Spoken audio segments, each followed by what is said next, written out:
la universidad. Actualidad, vinculación y vida universitaria con la doctora Teresa García Gasca.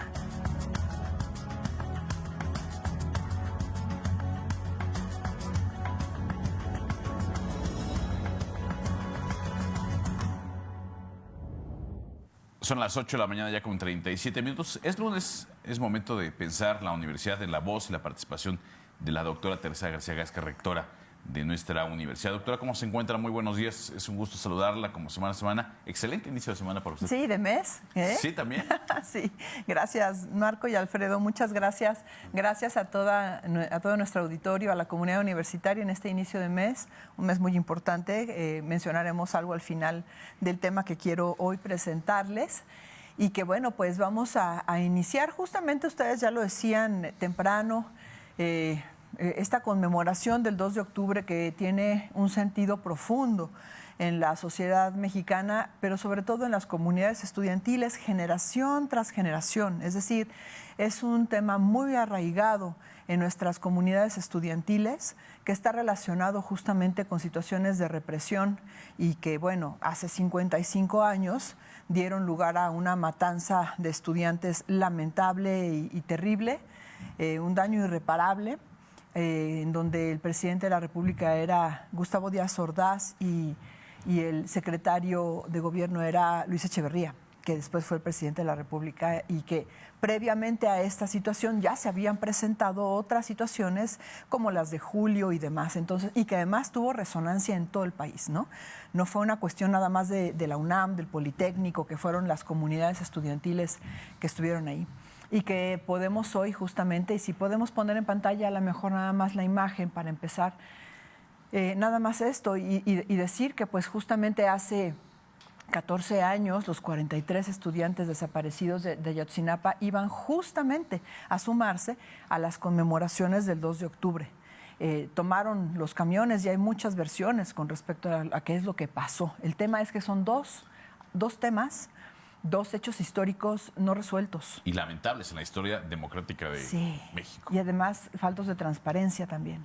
Entonces, bueno, pues esto evidentemente nos debe llevar a la reflexión. Hoy habrá seguramente muchos movimientos y marchas estudiantiles. Hay una gran marcha convocada en la Ciudad de México.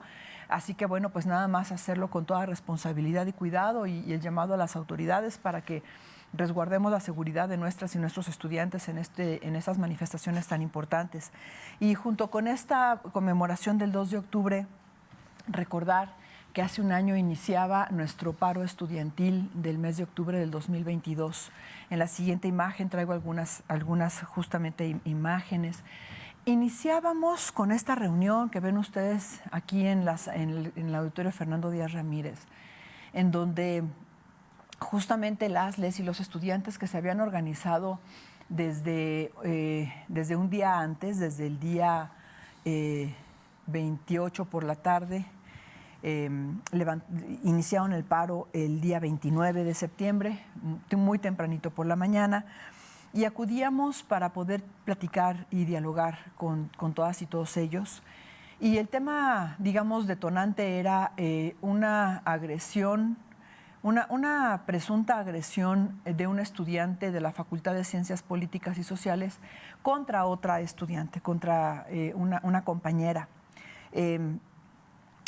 Y este caso se sigue trabajando en la comisión instructora actualmente. Estamos trabajándolo, sobre todo, pues hay que recabar los datos de prueba. Sí, exactamente. Ha sido difícil porque muchas veces no se acude justamente a completar las denuncias, pero bueno, nosotros seguimos trabajando en ello. Y en esta situación arranca entonces este paro estudiantil, en donde, que como ustedes recordarán, duró un mes, todo el mes de octubre, prácticamente terminó a finales del mes de octubre. Entonces, bueno, pues un movimiento histórico, como en nuestra siguiente imagen lo muestra nuestro semanario Tribuna. Movimiento histórico porque fue un paro que aglutinó a les y los estudiantes de nuestra universidad para alzar la voz en contra de una situación pues muy difícil, que es la violencia de género, que no solamente aqueja a nuestra universidad, En ese momento, cuando la universidad iniciaba su paro, ya estaban en paro también otros campus de la UNAM y del Politécnico. Posteriormente vino el paro de la UAM. Hoy tenemos el paro de la Universidad de Hidalgo. Entonces, ese es un tema que hay que atender, al que no se le debe obviar. Ni minimizar de ninguna forma. De ninguna forma. Es una cuestión importantísima. Yo decía hace unos días en una entrevista que esto sucede en mucho porque las universidades somos cajas de resonancia. Es decir, no estamos aisladas de la sociedad y desde luego que lo que sucede en la sociedad, ustedes recordarán, la pandemia incrementó los índices de violencia en general, particularmente doméstica. Venimos de una situación muy complicada y no es una justificación, simplemente que nuestra comunidad se duele de todas las cuestiones que viven y que la universidad es una caja de resonancia. En la siguiente imagen, un par de fotografías de la situación. Las 2 primeras semanas muy difíciles, no había comunicación y no había diálogo, estaba cerrado el diálogo entre les y los estudiantes y las autoridades universitarias. Solamente nos comunicábamos a través de ruedas de prensa y de comunicados. Muy complejo, muy complejo. Se enrareció el proceso por la intromisión de personas ajenas al paro, porque se incluyeron otros temas. Y entonces fue muy complejo hacia mediados de octubre poder irlo resolviendo de forma rápida como nosotros necesitábamos hacerlo para entablar el diálogo con les y los estudiantes. Finalmente se logró, y yo debo decir que se logró. En la siguiente imagen tenemos pues ya el día del Consejo Universitario, que fue el 29 de octubre, pero finalmente esto se logró gracias a que les y los estudiantes que estaban encargados de la redacción del pliego petitorio hicieron muchos esfuerzos por abrir el diálogo. Había diferentes grupos, cada grupo tenía sus funciones y particularmente el grupo de redacción empezó a abrir los canales de diálogo. Sabían que había que dar cabida a sentarnos y estuvimos 2 semanas, las segundas 2 semanas del paro fueron semanas de sentarnos a hablar mucho.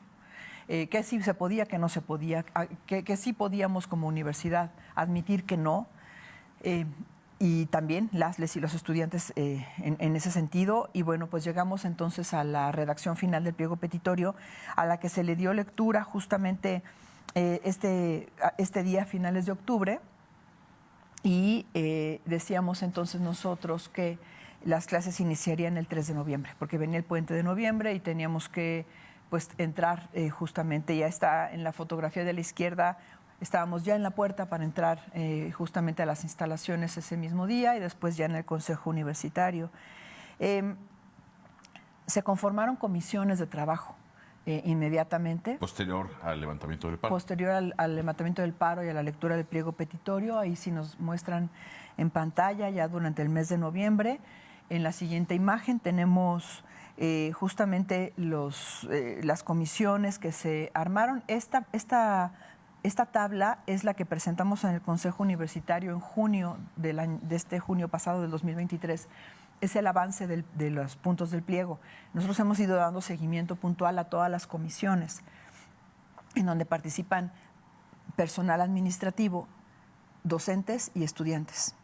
Y entonces pues hemos ido abriendo el diálogo y la participación plural de toda la comunidad universitaria para cumplir con los puntos del pliego. Pero yo insisto, el pliego petitorio, tanto el institucional como el de las facultades y prepa, solamente nos faltan 2 facultades de firmar pliego petitorio todavía, Derecho y Ciencias Políticas y Sociales. Hay que entender que cada quien tiene sus naturalezas y tiempos.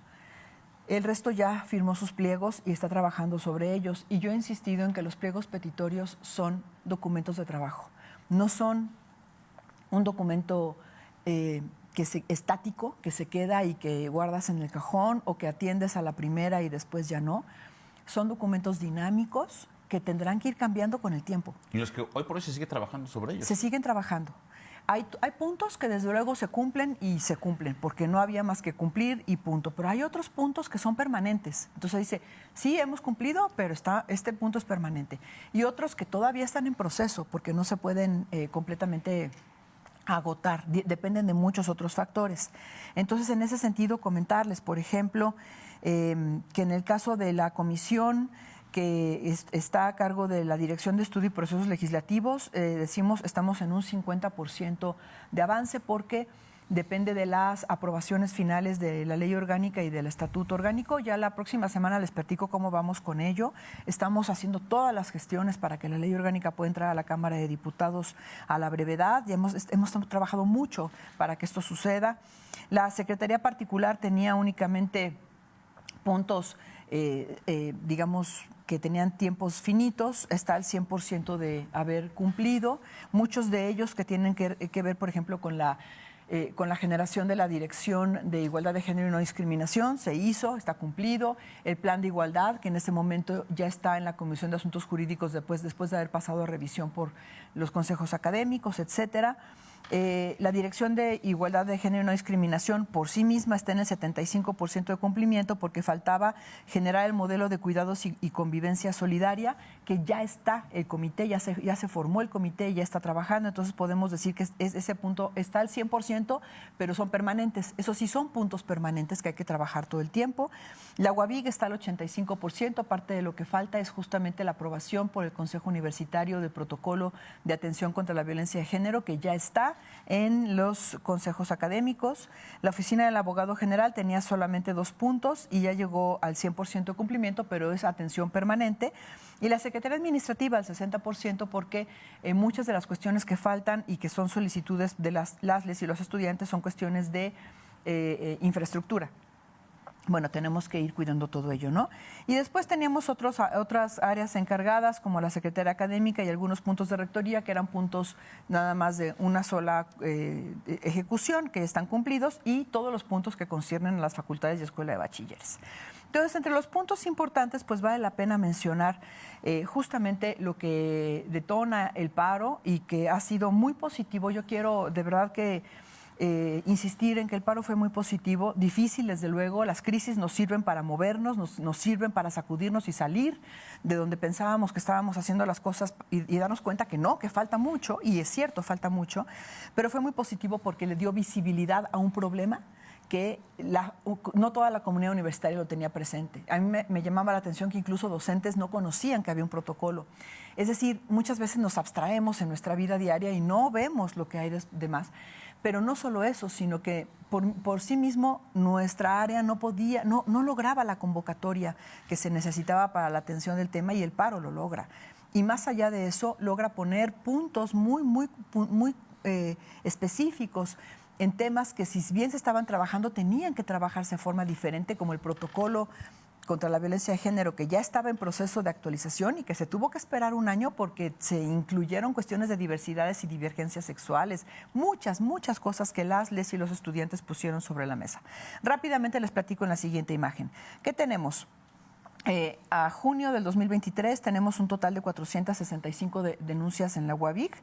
La mayor cantidad de denuncias fue la del 2022 con 198, 66 las que llevamos hasta mitades de este año, y en la tabla que está juntito podemos ver que prácticamente el 70% de las denuncias ya están concluidas y que se encuentran en proceso prácticamente el 30% de las denuncias. Las modalidades de violencia en la siguiente imagen les muestro simplemente la que resalta es la violencia escolar. Está la violencia digital, la comunitaria, la docente, la familiar y la laboral, pero resalta de forma muy importante la violencia escolar. Es decir, algo pasa. En la comunidad escolar. Escolar, en la comunidad de la escuela. En el grupo, en el salón, en la facultad. En la escuela. Ahora, vamos a ver qué es lo que sucede ahí. ¿Cuál es el vínculo? Ahí nos falta una N. ¿Cuál es el vínculo de la persona en situación de víctima hasta junio del 2023? Estudiante. Es decir, la mayor parte de las víctimas son estudiantes y la mayor parte son mujeres, por mucho son mujeres. Hay administrativas, docentes y también hay personas no integrantes de la comunidad. Y el vínculo de la persona en situación de probable responsable es también estudiante, en la siguiente imagen. Es decir, tenemos un incremento sustancial, muy importante. Si bien mucho de las protestas y denuncias que hacen las LES y los estudiantes tienen que ver con acoso y violencia de género docente-estudiante, hoy por hoy la mayor cantidad es estudiante. No minimizamos la de docencia. La de docente-estudiante debería ser 0, porque como docentes tenemos que entender nuestro papel como docentes y el respeto que nos merecen nuestras y nuestros estudiantes. Pero hoy por hoy la violencia entre estudiantes ha incrementado mucho. Entre pares. Entre pares, y principalmente entre los más jóvenes en la escuela de bachilleres. Ahí hay un tema que tenemos que tratar, que lo estamos tratando a través ya de muchas otras estrategias que tienen que ver con grupos de contención, con capacitaciones, talleres, sensibilizaciones y también con el sistema de cuidados. Es así entonces que seguimos trabajando. Este es un tema que no está acabado, es un tema que nos va a llevar mucho tiempo seguir trabajando, muchos años más todavía. Vaya, no es que sea yo catastrófica, es que así es, porque es un tema estructural. Es un tema que viene de que hemos normalizado. Desde el seno de la sociedad, doctor. Desde el seno de la sociedad, que es la familia, desde el núcleo, que es la familia. Hemos normalizado las violencias desde los estereotipos con los que educamos a nuestras niñas y a nuestros niños. Es ahí en donde tenemos que empezar a trabajar desde que nacen, permitir que nuestras niñas y niños tengan las mismas oportunidades de desarrollo y de crecimiento, pero también quitar estos estereotipos de violencia que se da desde las infancias. Así entonces, pues bueno, seguiremos trabajando mucho. La universidad ha puesto esto de forma primordial. Y sobre todo, doctora, si me lo permite, sí, ha afrontado el problema, no lo ha minimizado, no se ha escondido, le ha hecho frente como se debe. Vaya, lo que no se nombra... no se reconoce. Y aquí se ha reconocido porque se ha nombrado. Sí, y en las universidades en general, debo decirte, las universidades en general tenemos esta cuestión muy clara y que tenemos que abrir la brecha porque tenemos que reconocer el problema de forma muy importante. Bien, pues quiero terminar esta participación rápidamente diciendo que nuestro proceso electoral ya ha iniciado el jueves pasado con la inamovilidad y con la conformación de las y los 8 integrantes de nuestra comisión electoral, 4 estudiantes, 4 docentes. Pero también quiero decir algo, porque se han estado presentando diferencias en grupos de nuestra universidad, particularmente en el SUPAUAC y particularmente en la Federación de Estudiantes. El viernes se tomó protesta y hubo también manifestaciones. Me parece que es normal. Yo creo que no tenemos que señalar a nadie por manifestar diferencias. Lo que sí quiero yo es invitar al diálogo, invitar a que podamos escuchar y escucharnos y que podamos resolver todas estas diferencias justamente como universitarias y universitarios. Las diferencias van a estar siempre. Nunca vamos a pensar igual porque es la riqueza, la diversidad. Pero también lo que nos caracteriza como universitarios y universitarios es la capacidad de escucha y buscar el bien común y por lo tanto pues hacerlo a través del diálogo. Y es nada más lo que yo quería comentar porque es un tema que hoy por hoy pues está siendo muy importante, que insisto es natural, pero también debemos lograr el camino del diálogo. Y hoy por hoy estamos obligados como que universitaria a mostrar cómo se deben de hacer las cosas, que lo que se privilegie sea el diálogo. Sí, claro. Y desde luego pedirle a toda la comunidad universitaria que en este proceso electoral del mes de octubre rechacemos la guerra sucia, rechacemos las denostaciones, las calumnias y vayamos hacia adelante por tener un proceso democrático, transparente, civilizado. Sí, fuerte. ¿No? Exacto. Que demostremos de lo que estamos hechos los universitarios. Claro, eso es lo que queremos. Doctora, muchas gracias. Gracias a ustedes. Que tengan ustedes. excelente mañana. Nos vemos el próximo lunes. Sí, muchas gracias. Nosotros vamos